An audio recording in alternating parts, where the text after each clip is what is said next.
So I just watched Rice Cup's new video as of 227, and I saw that he said doing Bandos with Mage is a viable strategy.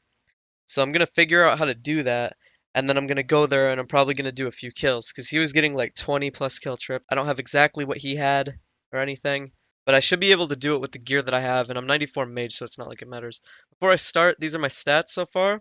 Almost 83 crafting, which is what I need for the +4 boost. There's going to be a lot of money spent in the series if I have to do a lot of Master Clue rewards, but getting my total level up is something that I don't mind doing, and plus, even though I said in the first or episode 0 or whatever that I do mind grinding Vorkath and Zulrah, I don't really mind it.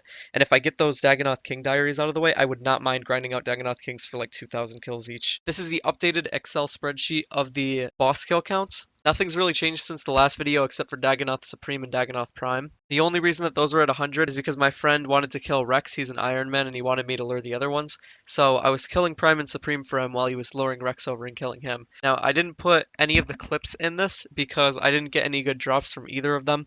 It was really just, I recorded all of it, but nothing happened, so I don't want to just put that in for no reason. I will put me killing both of them to 100 in, but besides this, nothing really happened.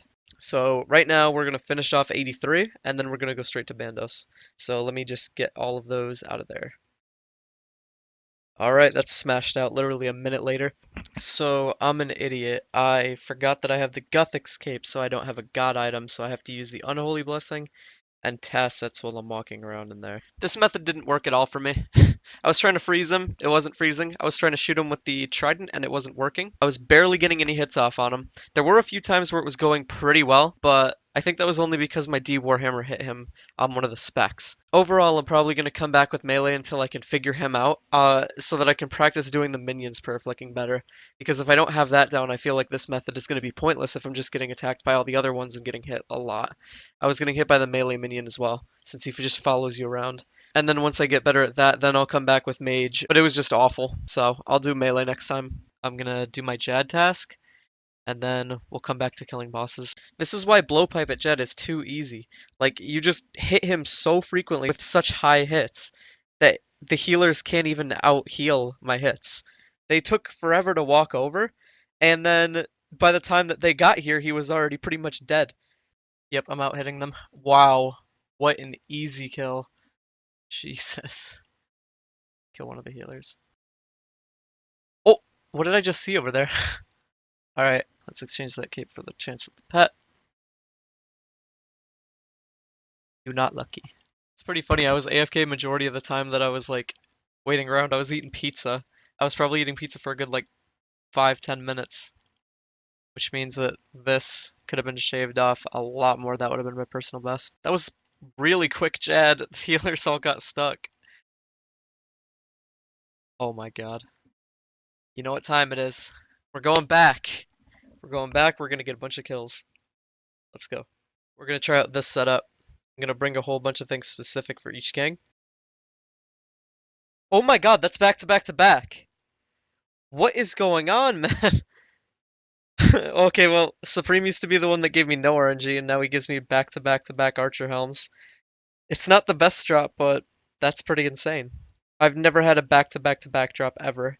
Just to verify, 119 Supreme Archer, 120 Supreme Archer, 121 Supreme Archer. It's nuts. Steady profit. It might be a little bit of a loss here, but, you know, it's fun killing him. You get a chance at a good drop. I haven't got anything from Rex in a while, so he's bound to drop me something soon as well. And we're out. Yes! Yes! That makes it so much more worth it. Oh my god, yes. That's the most expensive one too. Supreme finally showing love. Back to back to back Archer's Helms and then an Archer's Ring. This means that everything that we did for crafting is completely paid for with the Berserker Ring and the Archer's Ring. That's including all supplies that I brought to Dagannoth Kings. We didn't lose any money by doing anything else, and this is why I'm saying that I want to get the Elite Diaries. Dagannoth Kings are just such good money. For a good while, I was just killing these Hell Rats because I needed to get Spice so that I could get a +4 boost. So I grinded out a couple of them, like a couple of full ones, kept them in my bank, got all the stews ready and everything, and got ready to craft the Light Orb in the Dorgishkan bank. And this is what happened. Oh, 88, that's a +5. Let's go. Making the light orb is only one part that you have to do. Then you have to add a cave goblin wire to it. So I had to look up where to get the cave goblin wire, lost my +5 boost, and then realized that there's something else that I could use to get a +4 boost. Apparently there's a mushroom pie, which will boost by 4. Alright, boys. Let's test this out. God damn, it really does. Well, we made it. Challenge complete. Now let's show this back to Sherlock, and we'll get the next part. Wow, this is a horrible clue because of this first one. Let's get the worst part out of the way first. Look at this dude. I kind of want to kill him. If I skull, will I lose it? I'm gonna take the bait. What the fuck? The bait! I can get through this.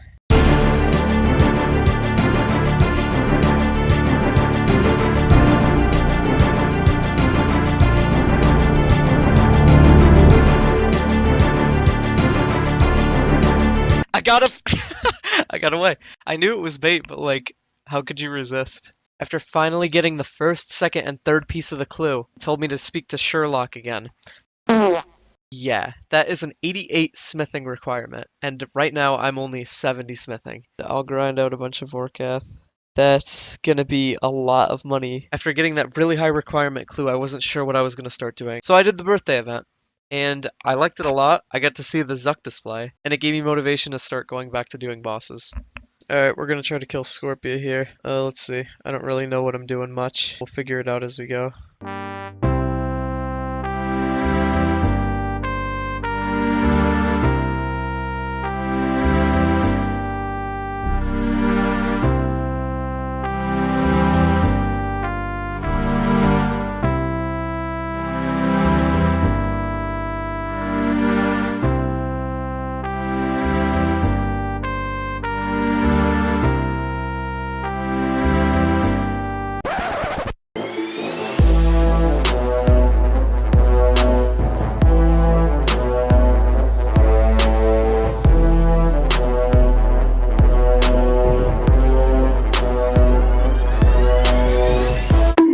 Our first death. I don't know how much I lost there.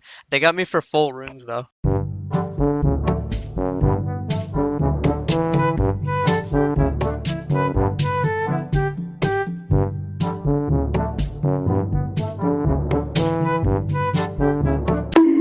I tried going with a lot of tank gear because I couldn't tank anybody when I was running away from them. And then I figured out that I could just punch a hellhound if somebody TBs me, and I could survive for a few of the minutes so that I'm able to run to the lever and then keep using brews and restores while camping prey mage, so that by the time that the teleblock is up I can just spam click the lever and I'll be able to teleport. Because when I died twice at Scorpia, I decided that I was only going to do Scorpia until I died. Unless I got like 2 kills, then I would switch to a different world and then I'd do a little bit more, and then if I died I'd stop.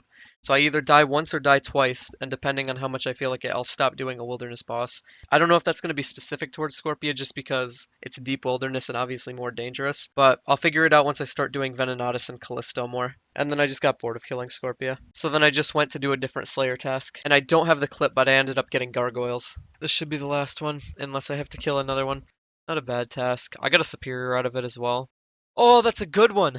Mostly because I can actually not just focus, and because it's a boss task. So I'm gonna get in all my gear, and then I'm just gonna kill him with the trident. Or I'll be focusing more on studying while doing this, so there probably won't be a lot of commentary unless I get like a good drop from it. And I'll record when I get the 100th kill. I didn't get anything notably good from Kraken. I still haven't gotten the trident or the Kraken tentacle, which I think that I'm above the drop rate for both. The only things that I got that were good were a bunch of battle staffs and 2 magic seed, and then I also got a jar of dirt, which is a 1000 drop rate item. I'm gonna put that in my house since it's only 4k, and it'll just be more fun to put something that I've gotten myself as a drop into that. For the last trip that I went, he just dropped me tons of sharks, like 5 sharks, 5 sharks, 5 sharks. He just kept dropping them for me. So it just kept prolonging the task, and I was happy because it was less trips to the bank. Every time that I come to Kraken, it's about 1 mil that I walk away with every time that I put it back in the bank, and this time was pretty consistent with that as well. Once I finished with it, I went back to Duradel and he gave me a task that I never thought that I would do, but he gave me fossil ironed wyverns, and I was like, you know what, I might as well just try these things out, because I'd never been to the ancient wyverns before. I've been to the normal skeletal ones, and I've been to the lower level ones, but never the high level ones. I went and tried to get my dig site pendant, and it took me forever. The drop rate is supposed to be 1 in 51 from cleaning a specimen table rock. I probably got it after 500 cleans. It was the worst thing ever. I went to the bank to deposit my ruby necklaces because I thought that there was some kind of bug. So it was just taking so long. But after I got it, I went back to Fossil Island. I used it on the strange machine so I could teleport to there. And then I went and banked and figured out how to kill the wyverns. The wyverns.